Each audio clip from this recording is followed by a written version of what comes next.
I'm Caroline Romo, the Executive Director of the New Mexico Beef Council, and this is our new podcast. I'll probably have to stop calling it new one of these days, but we are here outside of Tucumcari, New Mexico with Justin Knight. Justin, will you introduce yourself and maybe your operation and yeah. Sure. Well, glad to be here. I'm Justin Knight. I'm a relatively new board member, going on a year and a half now, from Tucumcari, New Mexico. We're a cow-calf producer. And then we've got some other businesses that we do here as well, locally. Awesome. So how long has your family been ranching, and like kind of some of the history of the ranch? I know you were giving it to me as we were traveling through the truck, but yeah, what's the background? So I'll start with my background. My parents were not in production agriculture growing up, but I was in 4-H and we showed animals and that kind of thing, and I showed horses. And was showing horses underneath a gal there in Silver City where I grew up, and they had a family ranch. And as we were training and riding, they could see that I had a love for it, and they asked if I would help them start working on the ranch. I was about 13. So I started working with them, and anytime I wasn't in school, I was out at their place. And it was called Frank's Ranch. The family was Pete and Carolyn Seguya, and their daughter that did the horse showing with me was Kathy Greeman.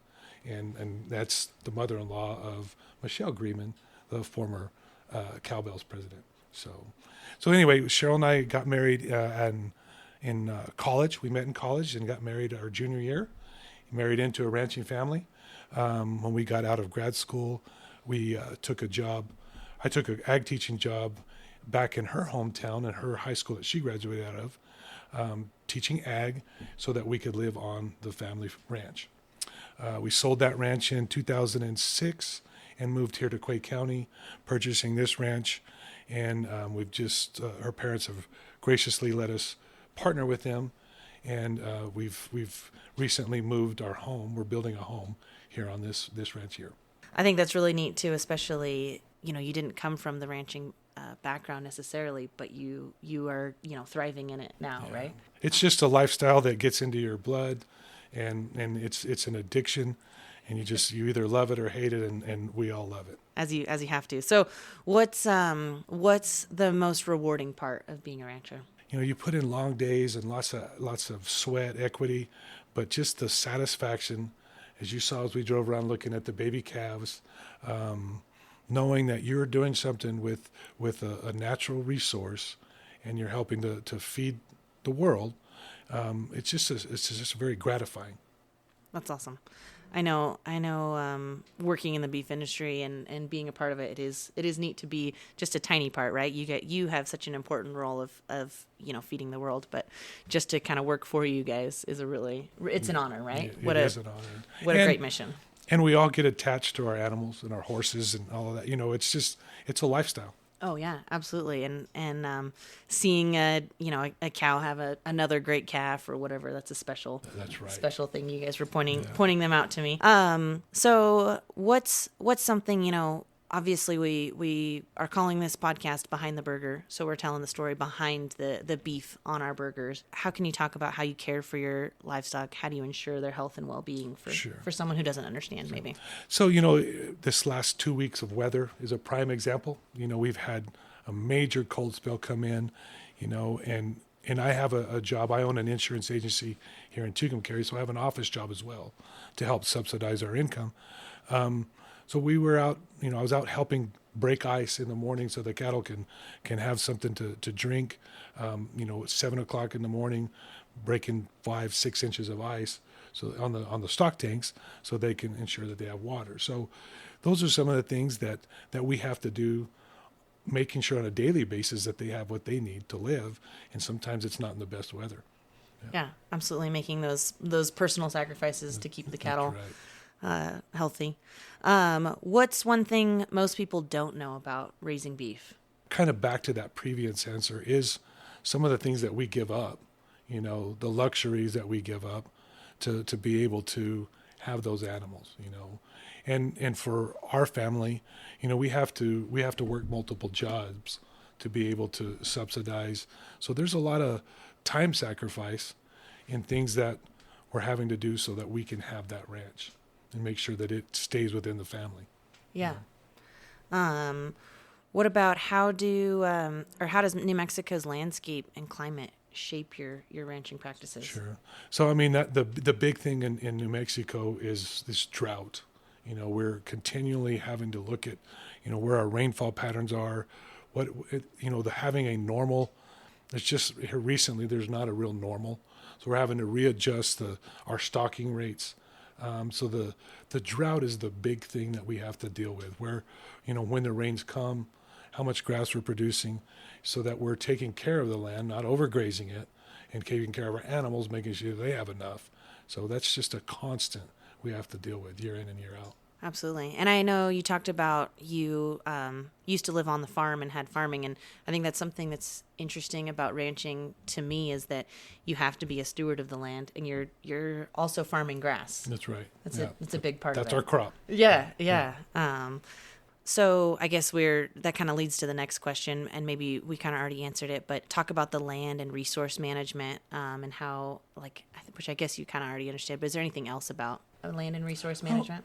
Just the land is what we have to work with. That's our asset that we have to take care of, so that we can ensure that we grow the grass, that we from year to year to year, we don't damage the grass production by overgrazing, and be able to grow our calves to be able to sell and market. So, the land is what we have to work with, and that's what we're protecting. Yeah, absolutely. And I think you were telling me in the truck too about moving water to the top of the mesa so that you can spread the cattle out and use more of your land. That's a big deal. What is your biggest challenge? Challenges as a producer? Yeah, in your operation. Yeah. What's the biggest because we talked about what's the most rewarding, but what's the biggest challenge? So to me, it's also, once again, those goals that you have in your herd, trying to keep your numbers where you want them, and then you come up and have a really dry year or multiple dry years, so then you have to reduce that herd. It's just a challenge maintaining that correct number where you're sustainable and not having to sell cattle off every year or go back and buy cattle when the market's really high. So it's just that's a big challenge. And a lot of it is all driven by the grass production, thus the rainfall. Yeah, absolutely. What is your favorite thing about the beef industry as a whole? Well, I like the culture. I like the people. I mean, that is something that there's just the best people are in the beef industry, and just come to love the whole aspect of it. Got many, many friends throughout the state and neighboring states. The culture is something that I really have become very fond of. Awesome. I agree. I think especially in New Mexico too, I've been welcomed into the beef industry, and it's suddenly I have a bunch more family members. And it's unbelievable how small that family is. Yeah. It's large, but it's small. Right. Right. Absolutely. Like you said, you've mentioned names, and I said, oh, so and so said they're related to so and so, and that's right. That's awesome. So why do you do what you do? What makes you keep going? And what makes you, continue to break ice when it was -9 on Monday and all that? It's just the love of the industry, the love of the lifestyle. You can have a terrible day at the office. You come out, pull out by yourself, go to get your horse saddled, and the world's all right again. So. That's awesome. Yeah. That gives you goosebumps, right? To think about that. That's awesome. So what's your favorite thing that the checkoff dollars or the Beef Council, this one feels a little self-serving, but what's your favorite thing that the checkoff's doing, or what's something maybe you hope we start doing, or obviously that we've talked about? Or I've known about the checkoff for a long time. Didn't know exactly what it did, how important it actually is to sustain the industry. So one of the things that I'm excited about is the way that we are starting to reach people. This podcast today is an example of that, how we are actively trying to get our information out and educate folks about what the dollar does, the checkoff dollar does, and how vital it is to our industry. Absolutely. And I think, I don't know if now is the time or place necessarily, but the checkoff explanation. We do have an explanation on our website. So if someone's listening and doesn't know what we refer to on the checkoff, it's on our website. I think it's in the Cattleman's Corner, and we talk about every animal that's sold, we get about $2, and $1.50 stays in New Mexico for marketing and education. That's right. So we're all still learning, right? It's Right. It's a complicated process, but we'll try and explain it if anybody has questions. You bet. Yeah, and you know, I encourage everyone to visit that. It's some great information, and like I said, once again, I think there's a lot of us out there. We've heard about checkoff. We know that it's there, but we don't really know exactly what it's doing. Yeah, absolutely. And we're an open book. We'll try and explain it. I'm still learning, but I'll do my best to explain it. So yeah, our website is nmbeef.com. And then I'm not going to put my cell phone on the podcast, but it's out there. If you need, call me. I'm over here assuming we're gonna go viral. Positive thinking. What about? Is there anything else that you'd like to add about your operation or the beef industry? Just something maybe as we were driving in the truck talking, or when we were preparing for this, of what you kind of. Oh, I just think that the beef industry is vital to New Mexico, the economy we have. You know, I think we're here for a long time. There are battles that we have to face in many ways. You know, there are other interests there, but I'm excited for the beef industry in New Mexico. I'm excited for leaderships that we have in our beef industry organizations. I just think we've got a bright future. It's not going to always be easy, but I think we've got a bright future. Awesome. So I was going to ask too, if you have a favorite recipe or your favorite way to eat beef. Well, recipes, I'm pretty vanilla, you know, but my favorite way to eat beef is a grilled ribeye. Okay. I mean, can't beat that. Yeah. And what temperature? Medium rare. Awesome. Yeah. Awesome. There's no other way to eat it there, right? Right. Although I've been telling people, you know, actually you can eat it however you want. We're just glad you're eating it. That's exactly right. Yeah.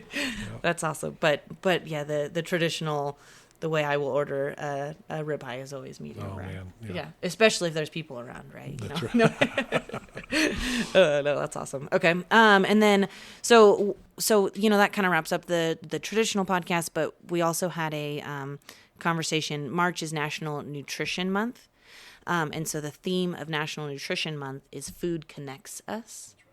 And what does that mean to you when you hear that food connects us? What does that mean? You know, in so many ways, where do you do your best conversations? It's over a meal.